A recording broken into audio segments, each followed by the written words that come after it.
दिनै गोथार बर'दिन सान आरो दिनैनि बे गोथार बर'दिन सानखौ मुलुगनाङैनो फालिदों आरो बेजों लोगोसे जोंनि हादोरनि गाहाय मन्त्रि नरेन्द्र मदि बिथाङाबो दिनैनि बे क्रिसमासजों लोब्बा लाखिनानै साफ्रोमबो खृष्टान धोरोमनि सुबुंफोरखौ साफ्रोमबो क्रिसमास फालिथाय एबा फालिनाय सुबुंफोरखौ हामलायथि बावहरदों।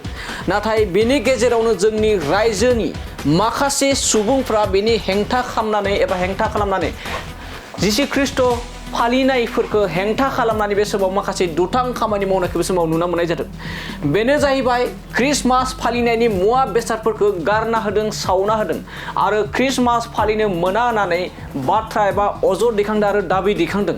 बेखौ लानानैनो आमसुनि आफादगिरि रिजाउल करिमनि गोख्रों सोंखारिनाय बेबायदि जा खृष्टान धोरोमनि सुबुंफोरखौ बेफोरबायदि इनाय अनागार खालामनायखौ लानानै गोख्रों बे समाव फिनजाथाय होदों आरो बे दान्थे बिदान्थे खालामदों। बे समाव आमसुनि आफादगिरि रिजाउल करिम बिथाङा जेराव क्रिसमास फालिनायनि मुवा बेसाद एबा बेनार बिसिनाय बजरं दलनि सायाव गोख्रों फिनजाथाय होदों। जेराव बे समाव नोंथांमोना मिथिगौदि मैयासो नलबारि जिल्लायाव माखासे ओनसोलाव माखासे डन बक्सो फरायसालियाव क्रिसमासनि मुङाव देलायहोनाय साजायहोनाय मुवा बेसादफोरखौ गारना होदों आरो लोगोसे क्रिसमासनि जा हामलायथि बावनाय बेनारफोरखौ बिसिना होदों माखासे बजरं दलनि लाइमोन सेंग्राफोरा।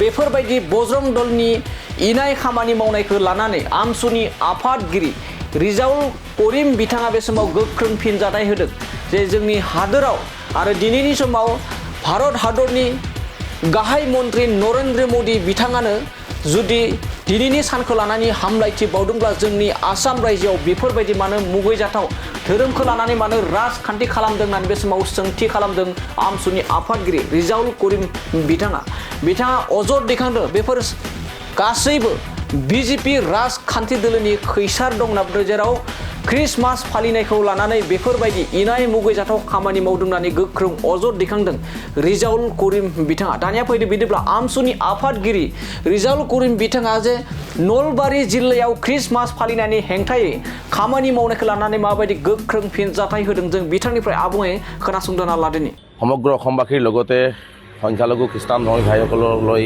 পবিত্ৰ বৰদিনৰ আমি সদৌ অসম সংখ্যালঘু ছাত্ৰীৰ শুভকামনা জনাইছোঁ, শুভেচ্ছা জনাইছোঁ। এই পবিত্ৰ বৰদিনে সমগ্ৰ অসমবাসীৰ লগতে খ্ৰীষ্টান ধৰ্মী ভাইসকলৰ লগত মাজত এটি ভাতৃত্ববোধ সমন্বয় গঢ়ি উঠিব। আমাৰ মাজত থকা অপায় অমংগলবোৰ দূৰ হৈ হিংসা বিদ্বেষ দূৰ হৈ এই পবিত্ৰ বৰদিনে আমি এখন বৃহত্তৰ অসমীয়া সমাজ গঢ় দিব পাৰিম বুলি আমি আশা কৰিব পাৰোঁ।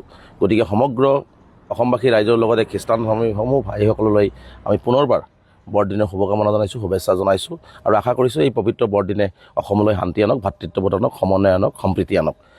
আৰু বিশেষকৈ অতি দুৰ্ভাগ্যজনক যে এই পবিত্ৰ বৰদিনৰ খ্ৰীষ্টমাছৰ সামগ্ৰী যোৱাকালি দেখিছোঁ নলবাৰীত বজৰং দলৰ নামৰ উদ্ভণ্ড কিছু যুৱকে যি ধৰণে ভাংচুৰ কৰিছে, যি ধৰণে কথা বতৰাবিলাক কৈছে, স্কুলত গৈ বৰদিন পালন কৰিব লগা স্কুলত গৈ তাতে আক্ৰমণ কৰা দেখিবলৈ পোৱা গৈছে। এই কাৰ্যটোক আমি তীব্ৰভাৱে নিন্দা কৰিছোঁ, গৰিহণা দিছোঁ। কাৰণ ভাৰতবৰ্ষৰ সংবিধানে আমাক নিজৰ নিজৰ ধৰ্ম কৰাৰ সকলোকে অধিকাৰ দিছে। গতিকে ইয়াত কোনেও কাৰো ধৰ্ম কৰাত বাধা আৰোপ কৰিব নোৱাৰে। কিন্তু কাৰ সাহসত এই বজৰং দলৰ নাম লৈ বজৰং দলৰ কিছু উদণ্ড ভণ্ড যুৱকে এই ধৰণৰ খ্ৰীষ্টমাছৰ সামগ্ৰী লণ্ডভণ্ড কৰিলে, স্কুলত আক্ৰমণ কৰিলে, বৰদিন পালন কৰিব নোৱাৰিলে, এই সাহস কাৰ উচতনিত পালে? এইটোহে ডাঙৰ প্ৰশ্ন। আচলতে বুজা গৈ আছে যে নলবাৰী জিলাত ইয়াৰ আগতো দেখিছোঁ যে শ্ৰমিকৰ ওপৰত নিৰ্মমভাৱে আক্ৰমণ কৰা হৈছে, শ্ৰমিকৰ ওপৰত অত্যাচাৰ চলোৱা হৈছে। তাৰপিছতো নলবাৰী জিলা আয়ুক্ত, নলবাৰী জিলা আৰক্ষী অধীক্ষকগৰাকীয়ে আচলতে এইসকল ভণ্ড নেতাৰ ওচৰত আঁঠু লৈছে নেকি? আমাৰ প্ৰশ্ন। নলবাৰীৰ পৰা আজি মুখ্যমন্ত্ৰী, নলবাৰীৰ পৰা বিজেপিৰ সভাপতি, নলবাৰীৰ পৰা সকলোৱে আজি নেতৃত্ব দি আছে। আজি নলবাৰী জিলাত এই ধৰণে পবিত্ৰ বৰদিনৰ খ্ৰীষ্টমাছৰ সামগ্ৰী ভাঙচুৰ কৰা, ধৰ্ম পালন কৰিব নোৱাৰা শ্ৰমিকৰ ওপৰত নলবাৰীত আক্ৰমণ কৰাৰ পিছত কিয় তেওঁলোকৰ ওপৰত ব্যৱস্থা গ্ৰহণ কৰিব নোৱাৰে? আচলতে বুজা গৈছে যে মুখ্যমন্ত্ৰী ডাঙৰীয়াই আচলতে এনেকুৱা ধৰণৰ এটা অশান্তি বিচাৰি আছে নেকি? বিজেপি দলে আচলতে ভাতৃত্ববোধ সমন্বয়েৰে আমি যি জীয়াই আছোঁ সেইটো নষ্ট কৰাটো তেওঁলোকে বিচাৰি আছে নেকি? গতিকে যদি বিচাৰি থকা নাই তেনেহ'লে তেওঁলোকৰ ওপৰত ব্যৱস্থা গ্ৰহণ কৰাৰ সাহস কিয় চৰকাৰৰ নাই? কিয় মুখ্যমন্ত্ৰী, গৃহ বিভাগৰ পুলিচত নাই? কিয় মুখ্যমন্ত্ৰীৰ নাই? গতিকে এইটো অতি গৰিহণাৰ যোগ্য, নিন্দনীয় আৰু আমি খুব দুখ পাইছোঁ যে এজনৰ ধৰ্ম কৰিব যোৱা অনুষ্ঠানত ধৰ্মীয় সামগ্ৰী খ্ৰীষ্টমাছৰ সামগ্ৰী এইবোৰ ভাঙিছোঁ লণ্ডভণ্ড কৰা ধৰ্ম পালন কৰিব নোৱাৰা এই ধৰণৰ কথা বাৰ্তা কোৱাটো অসমত কিন্তু আমি প্ৰথমবাৰে এনেকুৱা ঘটনা আমি দেখিবলৈ পালোঁ। এজন অসমীয়া যুৱক হিচাপে আমি লজ্জাবোধ কৰিছোঁ আৰু এজন অসমীয়া হিচাপে আমি বহুত দুখ পাইছোঁ। গতিকে আমি সকলোৰে লগত সমিল মিলেৰে অসমত বিভিন্ন জাতি জনগোষ্ঠী বিভিন্ন ধৰ্মাৱলম্বী লোক আছে, আমি সকলোৰে লগত সমিল মিলেৰে অসমখন আগুৱাই লৈ যাব লাগিব আৰু যোনে যি ধৰ্ম পালন কৰে সেই ধৰ্ম পালন কৰি থাকিব। গতিকে ইয়াত কোনো ধৰণৰ বাধা আৰোপ কৰিম। আজি সংখ্যালঘু হোৱাৰ বাবেই আজি খ্ৰীষ্টান হৈ গ'লে যে সংখ্যালঘু হোৱাৰ বাবে যদি এই ধৰণৰ আক্ৰমণ তেওঁলোকৰ ওপৰত যদি অত্যাচাৰ চলোৱা হয় এইটো কোনো পধ্যে মানি ল'ব নোৱাৰি। গতিকে মুখ্যমন্ত্ৰী ডাঙৰীয়াই ইমিডিয়েট নলবাৰী জিলা আৰক্ষী অধীক্ষক বা জিলা আয়ুক্তগৰাকী কিয় এই ধৰণৰ এই ভণ্ড নেতাবিলাকৰ বিৰুদ্ধে ব্যৱস্থা লোৱা নাই তাৰ মানে কৈফত তলব কৰিবলৈ আৰু মুখ্যমন্ত্ৰীয়ে ইয়াৰ বিৰুদ্ধে ব্যৱস্থা গ্ৰহণ কৰিব লাগে আৰু সকলোকে নিজৰ নিজৰ ধৰ্ম কৰাৰ ক্ষেত্ৰত যাতে কোনো বাধা আৰোপ কৰিব নোৱাৰে তাৰ কাৰণে যি ধৰণে ব্যৱস্থা গ্ৰহণ কৰিব লাগে তাৰ ব্যৱস্থা গ্ৰহণ কৰিবৰ কাৰণে মুখ্যমন্ত্ৰীক আহ্বান জনাইছোঁ। গতিকে আমি অসমবাসী ৰাইজক আহ্বান জনাইছোঁ, আহক আমি সকলোৱে মিলিজুলি আমি শান্তি সম্প্ৰীতি ভাতৃত্ববোধ আৰু ঐক্য আমি স্থাপন কৰোঁ।